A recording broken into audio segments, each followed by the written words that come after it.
সকালবেলা দেখলাম মালটা হেঁটে চলে বেড়াচ্ছে আর এখন মরে গেল।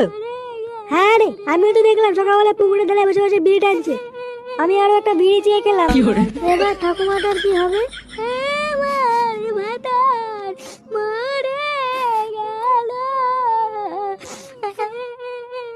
কালকে ছেলেটা মরলো তাহলে। গুড মর্নিং 2.5 টাকা পেতাম, বাড়া না দিয়ে মরে গেল। সে বাড়া দেবে দেবে না দেবে না দেবে, আজ থেকে বাড়া বুড়োর বউ আমার। কি